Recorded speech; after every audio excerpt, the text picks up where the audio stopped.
আসসালামু আলাইকুম প্রিয় শিক্ষার্থী বন্ধুরা, আশা করি তোমরা সবাই ভালো আছো। তো প্রিয় শিক্ষার্থী বন্ধুরা, আজ আমি তোমাদের সাথে চতুর্থ শ্রেণী গণিত বই থেকে ৭২ পৃষ্ঠায় এই যে তোমরা দেখতে পাচ্ছ, ১ নঙে দেখতে পাচ্ছ ৪টি অঙ্ক রয়েছে। এই অঙ্কগুলো তোমরা কিভাবে সমাধান করবে সেটি নিয়ে আজ আমি তোমাদের সাথে আলোচনা করব। ওকে? তো প্রিয় শিক্ষার্থী বন্ধুরা, এখানে যা বলা হয়েছে, নিচের গাণিতিক বাক্যগুলোর মধ্যে কোনটি সঠিক ও কোনটি ভুল এটাই আমাদের বের করতে হবে। হ্যাঁ, এখানে 4টা গাণিতিক বাক্য রয়েছে। এই 4টা গাণিতিক বাক্যের মধ্যে কোনটা ভুল আর কোনটা সঠিক এটাই আমাদের কি করতে হবে, বের করতে হবে। ওকে? তো প্রিয় শিক্ষার্থী বন্ধুরা, এই অঙ্কগুলো করতে হলে আমাদের একটা জিনিস অবশ্যই জানতে হবে। বলো তো কোনটা? এটা হলো, তোমরা যদি ৬৮ পৃষ্ঠা লক্ষ্য করো, এখানে উপরে দেখতে পাচ্ছ সম্পর্ক প্রতীক রয়েছে। ওকে? এই সম্পর্ক প্রতীকগুলোর সম্পর্কে আমাদের ধারণা থাকতে হবে। এখানে কি বলেছে বলতো, যে প্রতীকগুলো সংখ্যার মধ্যকার পারস্পরিক সম্পর্ক বোঝাতে ব্যবহার করা হয় সেগুলোকে বলা হয় সম্পর্ক প্রতীক। ওকে? আর সম্পর্ক প্রতীক হলো ৬টি। কি কি সম্পর্ক প্রতীক হলো? ৬টি। বলতো কি কি?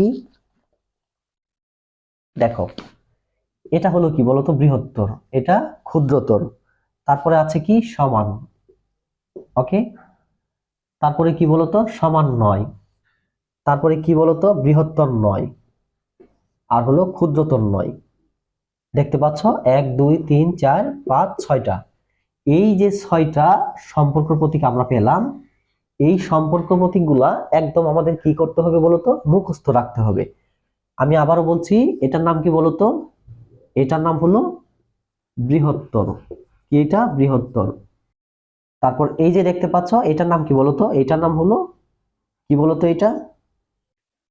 তাহলে এটার নাম কি বলতো? এটার নাম হলো কি? ক্ষুদ্রতর।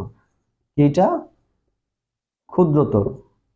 তারপরে এটা তো সমান, এটা আমরা আগেই জানি। আর এটা হলো সমান নয়। কি এটা? সমান নয়। আর এটা হলো, যদি এমন থাকে তাহলে এটার নাম হলো বৃহত্তর নয়। বৃহত্তর, বৃহত্তর নয়। আর যদি এমন থাকে তাহলে এটার নাম হলো ক্ষুদ্রতর নয়। ওকে? এই যে 6টি সম্পর্ক প্রতীক রয়েছে, এগুলা তোমাদের একদম ঠোঁটস্থ থাকতে হবে। ওকে? এবং কি দেখার সাথে সাথে বলতে হবে যে এটার নাম কি, এটার নাম কি, এটার নাম কি।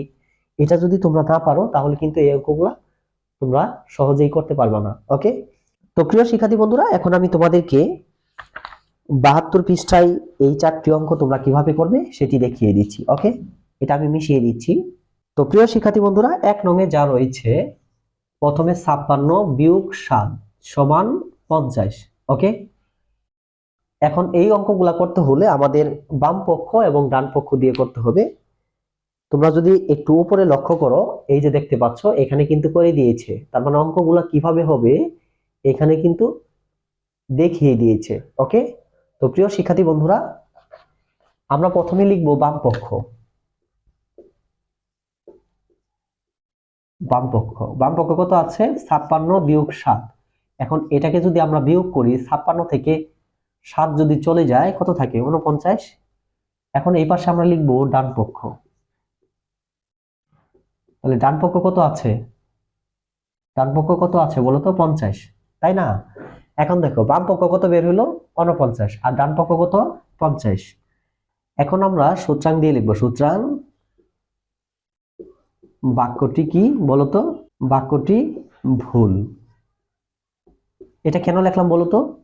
কেননা দেখো, এই যে গাণিতিক বাক্যটা আছে এর মাঝখানে কিন্তু সমান চিহ্ন দিয়েছি। ওকে?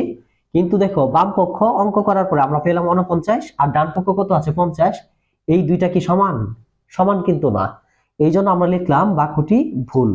এখানে আবার আমাদের কারণটা লিখতে হবে। কারণ বাক্যটি ভুল। কারণ, কারণ কি বলতো? কারণ ৪৯ ও ৫০ সমান নয়। তার মানে দেখো, এই দুইটা কিন্তু আমাদের কি সমান নয়, তাই না? কিন্তু মাঝখানে আমাদের সমান চিহ্ন দেওয়া হয়েছে, কিন্তু প্রকৃতপক্ষে এই দুইটা কিন্তু সমান নয়। এই জন্য আমরা লিখেছি সুতরাং বাক্যটি ভুল, কারণ ৪৯ ও ৫০ সমান নয়।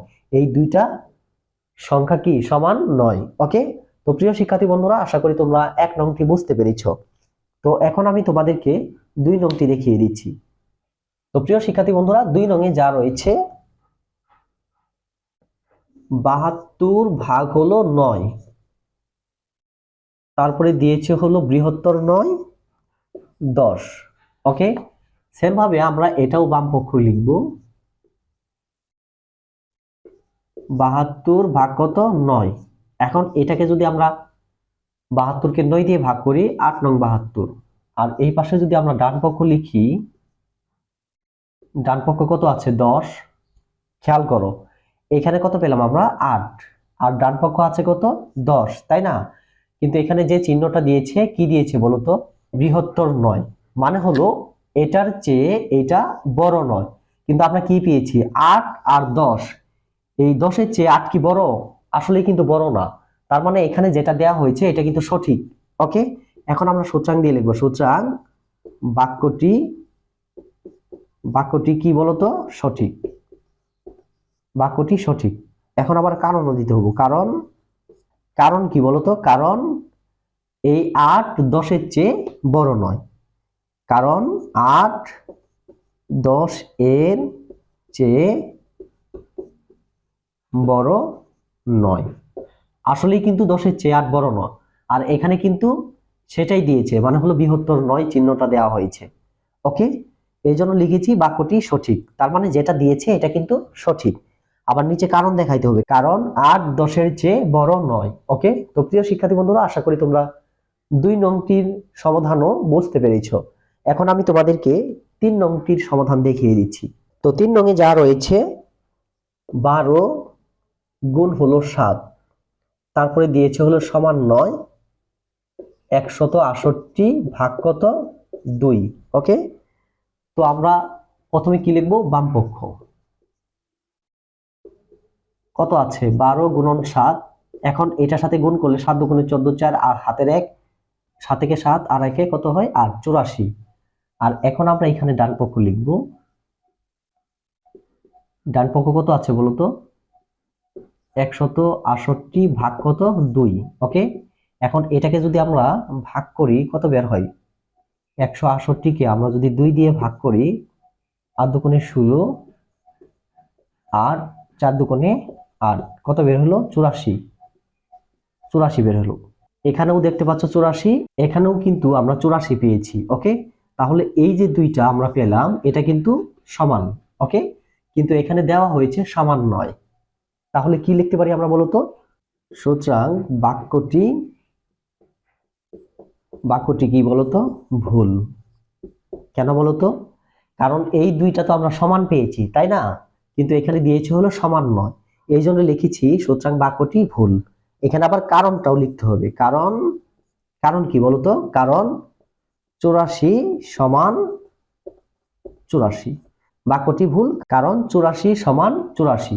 ওকে, তো প্রিয় শিক্ষার্থী বন্ধুরা, আশা করি তোমরা 3 নংয়ের সমাধানটিও বুঝতে পেরেছো। তো এখন আমি তোমাদেরকে 4 নংয়ের সমাধানটি দেখিয়ে দিচ্ছি। তো প্রিয় শিক্ষার্থী বন্ধুরা, 4 নংয়ে যেটা দেওয়া হয়েছে 45 যোগ 15 ক্ষুদ্রতর 65। ওকে, তো প্রথমে আমরা বাম পক্ষ লিখব, 45 যোগ 15, এটাকে যদি আমরা যোগ করি কত হয় 60। ওকে, আর এই পাশে যদি আমরা ডান পক্ষ লিখি, ডান পক্ষ কত দিয়েছে বলতো 65। খেয়াল করো এই 60-এর চেয়ে 65 কিন্তু বড়, আর এখানে চিহ্নটাও দিয়েছে কিন্তু কি দিয়েছে বলতো ক্ষুদ্রতর। ওকে, ক্ষুদ্রতর বলতে এই পাশে যেটা আছে এটা ছোট আর এইটা বড়, তাই কি না, এইটা ছোট এইটা বড়। এখন আমরা তাহলে কি লিখতে পারি বলতো, আমরা এখন কি লিখতে পারি, সুতরাং বাক্যটি কি বলতো সঠিক। ওকে, কারণ 60 65 এর চেয়ে কি বলতো ছোট। ওকে, তো প্রিয় শিক্ষার্থী বন্ধুরা, আশা করি তোমরা তোমাদের চতুর্থ শ্রেণী গণিত বইয়ের 72 পৃষ্ঠায় 1 নংয়ে যে 4টি অঙ্ক রয়েছে, আশা করি তোমরা এই 4টি অঙ্কের সমাধান কিভাবে করবে সেটি বুঝতে পেরেছো। তো প্রিয় শিক্ষার্থী বন্ধুরা, এইভাবে আমি তোমাদের চতুর্থ শ্রেণী গণিত বইয়ের প্রতিটা পৃষ্ঠার অঙ্কের সমাধান নিয়ে ভিডিও তৈরি করব। তোমরা অবশ্যই আমার এই চ্যানেলটি সাবস্ক্রাইব করে পাশে থাকা বেল আইকনে প্রেস করে রাখবে এবং তোমাদের আশেপাশে যে সকল বন্ধু বান্ধব আছে তাদেরকেও আমার এই চ্যানেলটির সম্পর্কে জানাবে, যেন আমার এই চ্যানেলটির মাধ্যমে তারা কিছুটা হলেও উপকৃত হতে পারে। তো প্রিয় শিক্ষার্থী বন্ধুরা, আজকের ভিডিওটি এই পর্যন্তই। কথা হবে পরবর্তী অন্য কোনো ভিডিওতে অন্য কোনো টপিক নিয়ে। সেই পর্যন্ত সবাই ভালো থাকো, সুস্থ থাকো। আসসালামু আলাইকুম।